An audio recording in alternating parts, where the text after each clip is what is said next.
ci biir salle d'audience bi rek depuis ce matin ñu wax leen rek ni que avocat Ousmane Sonko yi ñoom ñoo nekkoon di plaider boobaak léegi ba tey ñëwaat nañu ci la nga xamante ne ni moom moo ci anam bi ñu salfaañee ak yelleefu seen client et que ni nga xamante ni tamit moom moo di dossier bi ñoom jàpp nañ ni que dossier politique la pour éliminer un candidat politique la un adversaire politique muy Ousmane Sonko wax nañ ni que aussi junj nañ ko ki nga xamante ni moom moo di juge bi am na ci ñenn ñoo xamante ni aussi développé nañ wax nañ juge bi clairement ni que lii affaire politique la problème politique la et que bu ñu nangu di dugg ci li nga xamante ni moom moo di coowal politique ki nga xamante ni sax moom moo di maître Saïd Larifou moom aussi il a eu à plaider dans ce sens di wax rek ni que moom juge bi di leen xamal ni moom c'est un homme politique donc homme politique yi ñoom dañuy am tendance à piéger ñi nga xamante ni ñoom ñoo di les magistrats ñi nga xamante ni ñoom ñoo ëmb wàllum justice bi ak ñi àtte ak li ni mel donc moom nee na leen bu ñu nangu di nga dugg ci li nga xamante moo di boobule piège jamono ji nag muy Sénégal muy Afrique ñoom dañoo soxla maanaam une justice équitable justice boo xamante ne nii tey jii dafay nekkal pour ñëpp te jamono ji Sénégal bokk na ci dëkk yi nga xamante ni nii ay dëkk référence la ndax moom maître Saïd Larifou moom c'est un Comorien et que moom wax na ni que foofee ca dëkkam pour wax ni que man ànduma ak lii wala d'accord ma ak lii sax mën nañu la xañ sa bakkan donc bu ñëwee fii Sénégal gis jamono ji li nga xamante ne moom moo fi xew lu muroog dictature donc moom dafay xaw a ragal bu baax a baax donc fàttali na juge bi.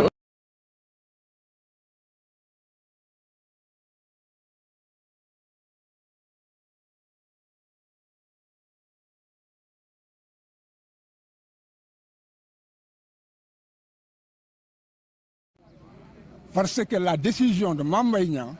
ne peut pas avoir une valeur juridique utilisable par le système politique s'il n'est pas revêtu de l'autorité de la chose jugée. Voilà ce qui est recherché. Donc il faut que la Cour suprême statue. Et c'est la programmation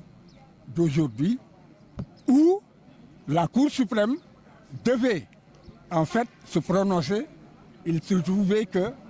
les avocats de M. Ousmane Sonko ont déposé une exception d'inconstitutionnalité. Et c'est la loi qui dit que devant la Cour d'appel, vous pouvez soulever une exception d'inconstitutionnalité, vous pouvez aussi le faire devant la Cour suprême. Alors, la conséquence, c'est que la Cour suprême ne peut pas, en droit, aujourd'hui, rendre sa décision. Elle ne pourra rendre sa décision que dans un mois. Donc, la question des candidatures sera dépassée. Et c'est pourquoi, aujourd'hui, tout le monde est en alerte pour savoir est-ce que la Cour suprême va respecter la loi sur le Conseil constitutionnel, sa propre loi organique, sa propre jurisprudence, où elle dit que si, au cours de l'instance, une exception d'inconstitutionnalité est soulevée, elle vérifie seulement sa compétence, la recevabilité du recours formé devant elle, puis, après cela, elle a l'obligation de surseoir à statuer et de renvoyer le dossier au niveau du Conseil constitutionnel. Et le Conseil constitutionnel aussi, dans sa jurisprudence, a dit que la Cour suprême doit veiller à vérifier ces deux éléments, la compétence et la recevabilité. En dehors de cela, elle n'a aucune compétence. Donc, moi, en toute honnêteté, je ne sais pas, je ne connais pas cette procédure actuelle qui, en fait, est en cours. Parce que joindre l'exception au fond, cela veut dire que tout sera examiné par la Cour suprême. Alors que la Cour suprême a déjà examiné sa compétence. Si, en fait, elle n'avait pas examiné, l'audience ne serait pas tenue par une simple ordonnance. Elle aurait effectivement évacué la question. La Cour suprême a réglé la question de la recevabilité du point de vue de sa loi organique. Parce que si en fait, il y avait la déchéance ou la forclusion, la question de la recevabilité du recours se posant par simple ordonnance, la Cour suprême aurait effectivement notifié aux parties la déchéance ou la forclusion. Elle ne l'a pas fait. Donc, du point de vue procédural, aujourd'hui, la Cour suprême sait que ces questions sont évacuées et qu'elle devait, après le rapport, entendre les parties sur l'exception d'inconstitutionnalité et maintenant renvoyer devant le Conseil constitutionnel en sursis avec un sursis à statuer. Donc, pour l'instant, les avocats de M. Ousmane Sonko ont plaidé. En ce qui me concerne, je ne suis pas entré dans le fond, je m'y refuse, parce que du point de vue de la procédure, pour moi, c'est une absurdité. Et c'est un piège aussi à con. Elle doit se prononcer sur l'exception et on saura quels sont ses arguments. Maintenant, il y a une pause. Ce seront les avocats de la partie civile. Ensuite, le ministère public. Il n'y aura pas de réplique. La Cour rendra alors sur le siège sa décision ou bien elle fixera une date de délibéré. En tout état de cause, je ne suis pas rassuré parce que du point de vue procédural, la pratique d'aujourd'hui, je ne la connais pas. Voilà.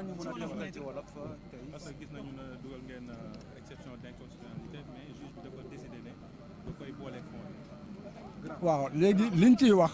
moom moo di que ñëpp xam nañ ne que état bi lu ne mu ngi koy def pour que Ousmane Sonko bañ a dem élection ci loolu la sanc ay complot bu njëkk bi moom moo di complot Adji Sarr wante complot Adji Sarr ba mu jógee ak ba ñu gisee ay déclaration yi Adji doon def ak li ñu xam ci dossier bi leeroon na leen ne que lii du mën a dem ci kaw loolu ñu jóg ci li nga xam ne que Ousmane Sonko ci benn déclaration dafa ne que am na benn rapport boo xam ne que dafa jàpp Mame Mbaye Niang maanaam ci gestion ba nga xamee ne que moom mu ngi yore woon Prodac mu ne loolu en fait ay tuuma la Mame Mbaye Niang jóg porté ko plainte ñu jàpp ne que plainte boobu bu fekkee ne que condamné nañ ko ak ni ñu bindee sunu code électoral mun nañu jaare foofu fàtte affaire Adji Sarr ba pare aw foofu pour que Ousmane bañ a mën a dem élection foog nit ñi comprendre loolu mooy waral dossier Mame Mbaye Niang léegi nag ci kaw loolu li ci xew yëpp gis ngeen ko jalgati nañu yoon tere nañ ko dem audience atte nañ ko ci atte yoo xam ne que bu fekkee ne que tey jii xamoon ngeen ni yoon di doxe ak atte yi niñ ko defee bu boobaa da ngeen jommi léegi nag cour d'appel lii lépp na at la alors que Sénégal yi may déglu xam nañ ne que ñu bari ñu ngi fi ay at ñu ngi seeni plainte tribunal demul fenn wala mu ngi sox kon loolu lan moo ko waral li ko waral moom moo di que affaire Mame Mbaye Niang bi dafa doon un système boo xam ne que la ko yëkkati ak la koy doxal moom moo di que faw affaire Adji Sarr demul bii nañu fexe ñu langaamu ci pour que ñu mën a tere Ousmane dem élection foog nit ñi comprendre léegi nag ci kaw loolu am na ci maanaam xam-xam loo xam ne que bu fekkee ne que ci attekaay bii ñu nekk loolu dugg na ci seen nopp tegu na ci seen bët amuñu sañ-sañ atte bi dañ ko war a jébbal li ñuy naan conseil constitutionnel ñoom ñoo war a mën a xam loolu ndax dañu nekk mënu leen nekk ci réewu démocratie boo xam ne que nit ki da ngeen koy xañ mu am sañ-sañu wax ci réew mi ci doxalinu réew mi wax ci ni nga xam ne noonu la nit ñi yoree ak sàmme koom-koomu réew mi ak ni ñuy doxalee maanaam ni ñuy sàmmee doomu aadama yi loolu moom mooy li nga xam ne bu sañ-sañ boobu amul loolu tekki na ne que ku mu neex mun nga luubal alal ji ku mu neex mun nga maanaam doxale yow sa ministère nu mu la neexee kon démocratie du doxee noonu léegi nag ponk bi nga xam ne moom lañ ko toppee dañu nekk moom ci boppam dafa ne ormaam dañ ko yàq maanaam dañ koo tuumaal wante juge bi de yemul ci ormaam moom Mame Mbaye Kane Niang ne dañ koo tuumaal mais dafa ne ormaalu Mame Mbaye Kane Niang ministre la mu doon ministre donc moo tax ñu tuumaal ko kon xam ne foofu yokku na ci loo xam ne nekku ci te loolu li tax mu yokk ko ci parce que daan boobu moom moo gën a diis daan bi nga xam ne moom la ñu war a mën a daan bu dee da nga wormaal rek maanaam citoyen ordinaire léegi nag fii wax ji agsi fi su fekkee ne que atte nañ ko tey bu boobaa ñoom dinañ jéem a nekk léegi affaire Adji Sarr bi nga xam ne léegi dee na 8 Adji Sarr ci boppam fàtte nañ ko utiliser nañ ko nañ ko waroon mun a utiliser ba xam ne que mënatu leen amal njëriñ bu boobaa décision bi ñoom la ñuy seet naka lañ ci langaamoo pour que Ousmane Sonko ñu ne ko am nga condamnation boo xam ne jeex na kon boog mënatoo bokk ci élection présidentielle yi te nag atte bu njëkk bi boobu mënoon na dem élection bu ñu ñëwee ci ñaareelu attel bi nga xam ne que fukki fan ak juróom-ñaar ret moo dox ci diggante ñaari ci ba ñu joxe appel ci ba ñu atte ak ba dossier bi demee cour d'appel foofu la ñu jël wëlbati yëf yi ne que léegi au lieu de ñaari weer léegi liñ ko tëj moom moo di juróom-benn weer yu mu dul tëdd te yoon dafa ne que bu fekkee ne que tëj nañ la lu mot juróom-benn weer donte doo ko tëdd yow mënatoo nekk ci élection présidentielle kon gis ngeen fañ ko jëlee taw yi ñaar ba juróom-benn pour mu yem net yaakaar ne que mun nañu nax Sénégalais yi parce que dañuy naan kon ko tëddul kaso rek baax na alors que ñoom li ñuy dox ñu ngi koy doxal léegi nag foofu nag sañ-sañu doomu aadama ci réewum démocratie pour que nga mën a joxe yëkkati sa kàddu ci ni ñuy doxalee maanaam réew mi mun a yëkkati sa mun a yee nit ñi mun leen xamal dégg nga ci li nga xam ne que noonu la ñuy dox ci doxalini réew mi loolu foofu la ñu tënk wax ci ndax dañu ne que ministre la te ba nga xamee ne que moom dafa yore woon ay koom-koomu réew mi foofu la luubal bi am kon pour que nit ñi yëg ko yëgle la te loolu droit yoon dafa nekk bu fekkee ne que loolu ci amee ci réewum démocratie nit ki mënuñu koo topp ab droit la léegi nag constitution bi it dafa nekk loolu dañ koo sàmm ku ci ne war nga mën a jóg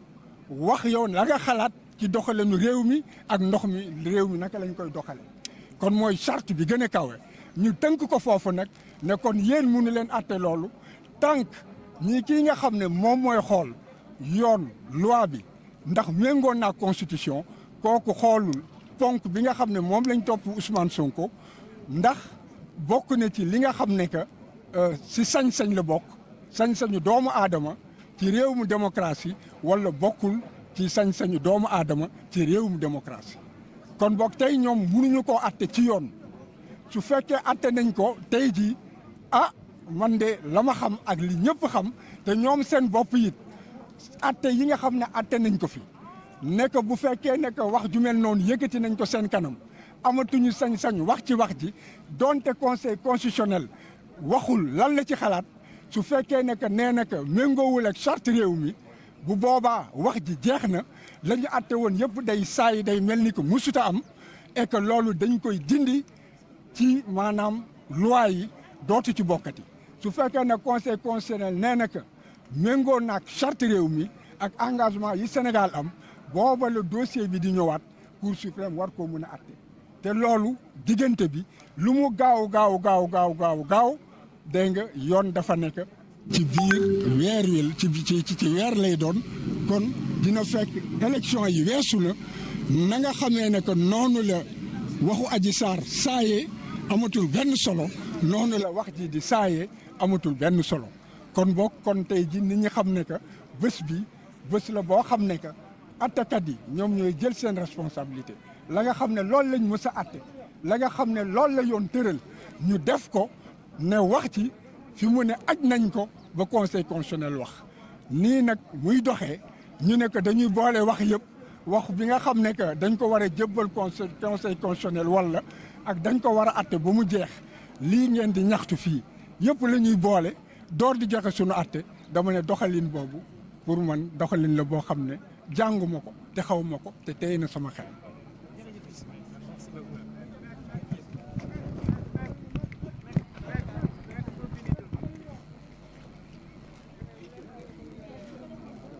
jëloo ko fii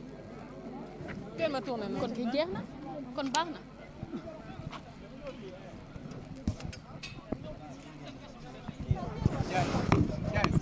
gaa doomu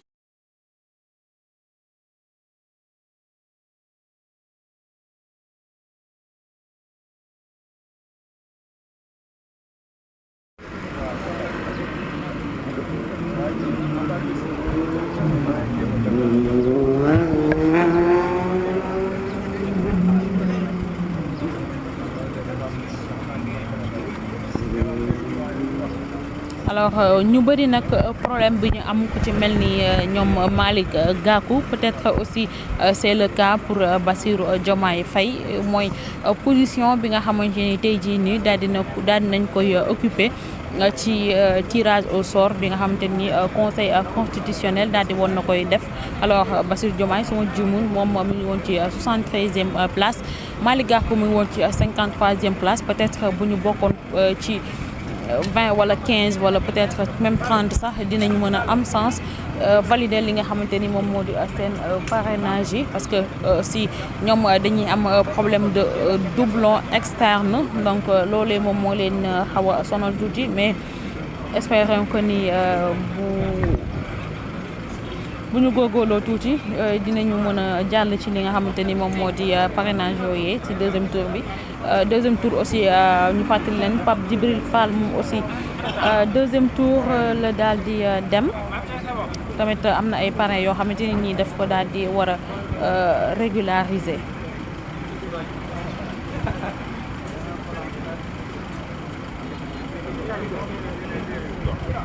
muy noonu.